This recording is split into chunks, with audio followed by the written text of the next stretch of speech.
بسم الله الرحمن الرحیم. د لوی مهربانه څښتن تعالی په سپېڅلي او مبارک نامه سره خدای تعالی جل جلاله دې وکړي چې روغ جوړ د صحت او عافیت جامې وم په تن یې. ښه راغلاست درته وایم ګرانو شاګردانو، زموږ ستاسې درس د نن ورځې درس د یوولسم سیم کیمیا ده. تاسې پوهېږئ چې د یوولسم سیم د کیمیا نن اخرنی فصل د دویم فصل اخري موضوع د دویم فصل. نو خدای تعالی جل جلاله دې وکړي چې په ډېرو شیانو راسره پوه سي. راځي د درس په طرف الله مو راوله وبګورو چې په نن درس کې کم مفاهیم او کم اساسي ترینې نکتې د کانکور لپاره شاملې دي. راځي د درس په طرف. موضوع مو د نن ورځې موضوع مو دوه دانې معادلات دي. دا دوه دانې معادلات دواړه باید د کانکور د فورمول لپاره در سره زده کوي، د پوهنتون لپاره، د مکتب د کتاب لپاره، د ټولو لپاره جامع او ستاسو لپاره کفایت کوي. د انتکاک، د ثابت او استوالډ معادلات دوه دانې معادلات دي چې ستاسو بیا هم د محلول لپاره دي. بیا هم د چیش لپاره دي؟ د محلول لپاره دي. ما تاسو ته وویل چې په یوولسم سیم کې کیمیا کې به تاسو د محلول څخه ونه وځئ. ټول به محلول ترفع، د محلول خواص، محلول دغه کیسه ده ترفع پورې، د محلول د تفکیک درجه، د محلول د انتکاک ثابت، د محلول غلضت، د محلول پی ایچ، د محلول پی او ایچ، ټول همدغه موضوع ده. څه ده؟ په اول سر کې مې درته وویل، په اول سر کې مې لا تاسو ته موضوع چې د یوولسم سیم د کیمیا اساسي بحث محلول ده. نو د راځو نن په محلول کې یو بل شی وایو. په هغه کې مو موضوع د انتکاک، د ثابت او د استوالډ معادله ده. ښه، د انتکاک د ثابت معادلات څنګه پیدا کیږي؟ ښه اساسي او مفاهیمي ورته متوجه سي. کا مساوي کیږي پارچه شوی کنسرټیشن پر ناپارچه کنسرټیشن باندې. ګوري کنسرټیشن څه ته ویل کیږي استاد؟ کنسرټیشن غلضت ته ویل کیږي. پارچه شوی غلضت پر ناپارچه غلضت. مثلا یو محلول ته د ماده ور واچوله، ماده داسې وره چې ماده ټوټه سوله، ټوټې رامنځته سوې، کوچنۍ کوچنۍ ټوټې. مثلا 10 مولره دې ور واچول، 6 مولره تجزیه سول. 6 مولره څه شو؟ تجزیه. 2 مولره پاتې سول 4. 6 پر 4 عبارت د کې څخه ده. 6 پر 4 عبارت د کې څخه ده. کې ګوري کې باید تاسو له یو بل شي سره فرق وکړئ، هسې نه چې بیا له دا شي سره غلط کوي. کې له دې سره ما غلطه وي، الفا مساوي کیږي ان آی پر ان باندې، له دې شي سره ما غلطه وي. کې له دې شي سره غلطي رامنځته سوله، نو بیا خو په کانکور کې که چیرې سوال علی 2.25 نمرې دي، کبیږي له پوهنځي څخه د پاتې کېدو چانس دی ډېرېږي. بیا به ډاکټر صاحب نه. نو ګورئ یو سوال ده چې تاسو پوهنځي ته کامیابه کوي، یو سوال ده چې تاسو له پوهنځي څخه راغورځوي. نو کا مساوي کیږي پارچه شوی کنسرټیشن پر ناپارچه کنسرټیشن باندې. څونه ټوټې که چیرې ډېرې ټوټه سولې، کمې ټوټې پاتې سوې، نو خو صورت ډېر سو، مخرج کم سو، د کې قیمت غټ راوځي. تاسې بله دا خبره زده کړئ چې د محلول د انتکاک ثابت په کې سره ښودل کېږي. په چی سره ښودل کېږي؟ په کې سره. د انتکاک د ثابت معادله په کې سره ښودل کېږي، پارچه شوی غلضت کنسرټیشن پر ناپارچه. اوس دا د کومو محلولو لپاره ده؟ ضعیف محلول. ضعیف محلول در معلومېدی. ضعیف محلول هغه محلول ته کېږي چې الفا لوی تر صفر کوچنی تر یو. کوم محلولو چې الفا لوی تر صفر کوچنی تر یو هغه ته ضعیف ویل کېدی. که د پرسنټیج په اساس یې راواخو، پرسنټیج چې تاسې اوس الفا لوی مساوي د 0% څخه کوچنیو مساوي د 100% څخه، همدغه محلول د کوم محلول ویل کېدی؟ نه ضعیف الکترولیت. ضعیف الکترولیت، ویک الکترولیت محلول. څه ضعیف الکترولیت محلول کله چې الفا لوی او مساوي له 0% څخه او کوچنی مساوي له 100% محلول څخه، دغه ته ضعیف الکترولیت ویل کېده. برق په کافي اندازه برق نه سوی تېرولی، کمزوری برق لري. ما تاسو په تېر ساعت کې د الفا درس ویل. ګورئ دا ټول درسونه مرتبط دي، ټول یو د بل سره ارتباط، اساسي ارتباط لري. دا سیم کېدل چې ما تاسو ته ټولسم سیم په لاس ویډیو کې ویلی وای په ارتباطي درس سره، نو بیا تاسې خپله په ارتباط سره په لاس ویډیو کې سره زده کوئ، نه د ارتباط سره ورکئ. نو الفا لوی تر 0 کوچنی تر یو، دا ټول په یو محلول کې موضوع ده. په چی کې؟ په محلول کې موضوع ده. چې کا پارچه شوی کنسرټیشن پر ناپارچه کنسرټیشن د الفا داسې ده. دا موضوعات. راځو اوس د محلولونو چې د انتکاک د ثابت معادلې د ځینې محلولونو لیکو چې ستاسې باید زده وي. خامخا د کانکور د فورمول لپاره اهمیت لري، د مکتب د کتاب لپاره اهمیت لري، د هر ځای لپاره اهمیت لري. دا تیزاب پېژنئ؟ څوک ویلی سي؟ پېژنئ؟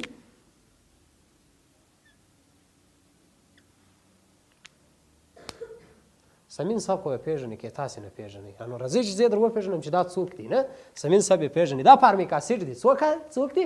فارمیک اسید دی. نه نو فارمیک اسید کله چې موږ ټوټه په 2 ذرو ټوټه کېږي، یو دا ذره ده، یو دا ذره ده. دغه 2 ذرو باندې چې ټوټه سو فارمیک اسید. فارمیک اسید د څه شي تیزاب دی استاد؟ میږی پېژنئ؟ یا میږی چیرې پېژنو؟ میږی مو لیدلی؟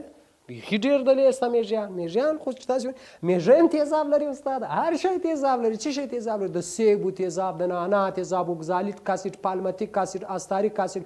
کوپرا مو لیدلی؟ کوپرا لوی تیزاب لري. د کوپرې تیزاب پالمتیک اسید دی. سیب تیزاب لري. لیمو تیزاب لري. د لیمو تیزاب څه شی دی؟ سیټریک اسید، اسکاربیک اسید، ویټامین سی، دا ټول تیزاب. میږی هم تیزاب لري، میږی هم تیزاب. د میږي تیزاب په کوم نوم یادیږي؟ پارمیک اسید. پارمیکا له کلمې څخه اخیستل شوی ده چې په لاتین کې پارمیکا میږي ته ویل کېږي. د میږي د انفکاک د ثابت معادله ولیکئ. اوس نو میږی وګوره، ثابت یې وګوره، معادله یې وګوره، بیخي جالبه خبرې دي. نو راځئ چې ویې وایو، زده یې کړو. دا ته پارمیک اسید ویل کېږي، میتانویک اسید ورته ویل کېږي. کله چې ټوټه سي په اچ پلس سی او اچ، اچ سی او اچ منفي باندې ترجیح کېږي. تاسې د نهم صنف په کیمیا کې داسې یو موضوع ویلې ده چې د عضوي تیزاب د پروتون ورکوونکي په حیث عمل کوي. معنی دی د خپل له ځان څخه دغه اچ جلا کوي. پروتون ډوناټور دی، پروتون ورکوونکي دي. دغه هایدروجن ته پروتون ویل کېږي. پروتون هایدروجن ته څه شی ویل کېږي؟ پروتون. بیا چې په تاسو کې ځینې کسان ډاکټر صاحبان سو به جالبه شی وایي، پی پی آی خاندان دواګانې، پروتون پمپ انهیبیټر، معنا پروتون پمپ نه هی کوونکې دواګانې. نو دلته هم پروتون ته هایدروجن ویل کېږي. ډاکټر صاحبان دا شی باید زده وي. د هایدروجن ته پروتون، دغه هایدروجن نه ده دلته چې ما لیکلی، دې ته څه شی ویل کېږي؟ پروتون ورته ویل کېږي، ځکه دی په خپل ترکیب کې یو دانه پروتون لري. صحیح. اوس د دې ثابت څنګه لیکو؟ تجزیه سوی غلظت. کوم غلظت؟ تجزیه سوی غلظت. اوس تجزیه سوی غلظت کې تاسې کم مواد لري؟ په تجزیه سوی غلظت کې تاسې دا مادې لري، ورته ګوري، دا مادې لري. په دغه دوه مادو کې یوه ماده دا ده چې دې ته هایدروجن ویل کېږي، دې ته اچ سی او منفي ویل کېږي. اوس ګوري دا پارچه دي، دا دوې پارچه شوي غلظتونه دي او د دې نا پارچه غلظت. دغه غلظتونه چې مثلا لس موله دا سو مولره، 15 مولره دا سو، لاسو 15 به دلته سره وازه کوي، د پر هغه نه پارچه پاته سوی چې د پر هغه به تقسیم کې جواب فلاس درکوي. دغه تیزاب مې ورول درته معرفي کړل چې د پارمیک اسید په نوم یادېږي، د میږي تیزاب دی چې تاسې خامخا ورته زده وي. دا مهم دی د دغو لپاره. ښه راځئ مالیکولي کتلان تاسې بیا کور در سره جوړه کړئ. اچ سی 12 12 و 2 14 14 22 شپږ څلوېښت کلمې مالیکولي کتله 14 څلوېښت. راځئ یو بل سوال بیا هم مکتب کتاب کنکور فورم سوال. NH4OH NH4OH NH4OH بیا څه شی دی؟ امونیم هایدروکساید دی. امونیم هایدروکساید دی. NH4OH منفي باندې تجزیه کیږي. دغه مرکب چې تجزیه کو دا په دوو مرکباتو تجزیه کیږي. په پارچه شوي غلظتونه تقسیم پر نه پارچه. یو پارچه ټوټه دغه ده، بله ټوټه دا ده. اوس دغه غلظت و دغه غلظت سره ضربیږي، مقدار یې ورلویږي او پر دې باندې تقسیمیږي، پر هغه نه پارچه باندې تقسیمیږي. مثلا 400 مولره تا دا ورواچوه دا ورشه، بالاخره پر بلې سره تقسیم کوي، هر څومره چې راووت هغه جواب راوزده کوي. بله ماده چې تاسو لري NH4Cl. ګوري کانکور هم داسې سوالات درڅه پوښتي، یو په دې ماده دا تجزیه سو، بل په دې ماده. په دغه دوه مادو چې تجزیه سوی تا د انفکاک د ثابت معادله ولیکئ. د انفکاک د ثابت معادله تاسې څنګه لیکلی؟ د انفکاک د ثابت معادله داسې کړي NH4Cl. کله چې دا موږ اوبلن محلول ته ورواچو، شرط دا ده چې دا به کوم محلول ته وراچي؟ اوبلن.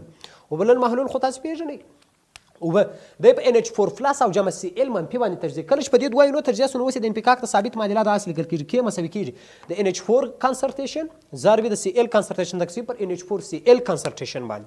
معنا د دغه تجزیه سوی غلظت پر نه پارچه غلظت باندې. دا بیا ستاسې کورنۍ دنده، تاسې راولاړ سئ اسیټیک اسید. اسیټیک اسید پیژنئ د څه شي تیزاب؟ سرکه.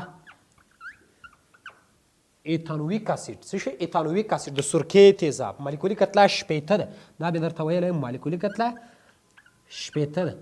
اسیټیک اسید. څه شی؟ اسیټیک اسید د سرکې تیزاب. صحیح ده؟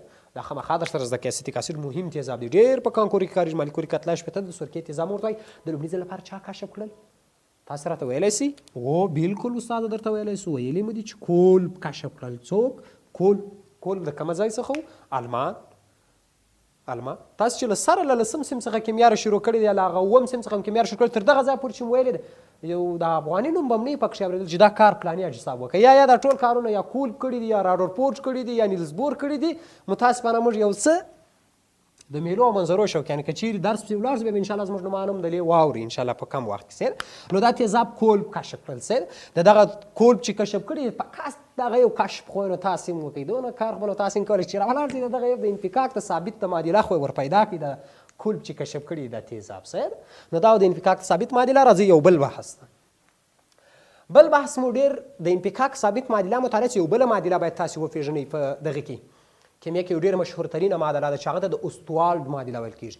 ځینې کسان یې استوالډ وایي، ځینې کسان یې استوالیډ وایي، هر څه چې وایي. موږ کار نه ورسره لرو، موږ راځو په خپله هم له معادلې سره کار چې معادله باید څنګه معادله جوړه سوې ده. د استوالډ معادله مساوي کېږي هلته به تعریف هم کو تعریف ته لومړی راځو. تعریف د ضعیف الکترولیت محلول غلظت او د تفکیک د درجې معکوسه اړیکه لري. دغه ټول بحث ده. څه معنا؟ ګورئ وایي الفا مساوي کیږي کانسنټریشن اف د کې تقسیم پر سی. وایي دغه الفا چې ده د دې غلظت سره معکوسه اړیکه لري. خلاص په کومو محلولو کې هلته مو ویلي ضعیف کم محلولونه، دا خبره ډېره مهمه ده. ضعیف الکترولیت ځکه ضعیف الکترولیت ته چې تاسې ماده ور بالا کوئ نور بالا بیا نه تجزیه کیږي. خو خبره خو دا د محلول هغه وخت الکترولیت کېږي کله چې منحله ماده ور بالا کړي هغه په ټوټو وویشل څو. خو ضعیف داسې د ضعیف نه ټوټه کېږي. نو چې ته ډېره ور بالا کوې نو خو لا محلول د ګټه کېږي، محلول د غلظت یې ډېرېږي، بالاخره ډېر نه ټوټه کېږي، نو بیا خو ښه برق نه تېروي. نو که د چیرې کانسنټریشن په ضعیفو الکترولیتو کې ډېراوه استوالډ وایي دغه الفا کم راوځي. معنا که د کانسنټریشن ډیر کوي الفا نو مجبوره مکلفه ده چې کم سي، چې محلول بالاخره غیر الکترولیت ته تقرب کوي. کم محلول ته الکترولیت کوي؟ غیر الکترولیت ته تقرب کوي. الکترولیت نو بیا نه ده. الکترولیت هغه وخت چې د الفا قیمت یو ته تقرب کوي، نږدېوالی وکړي. سید فارمول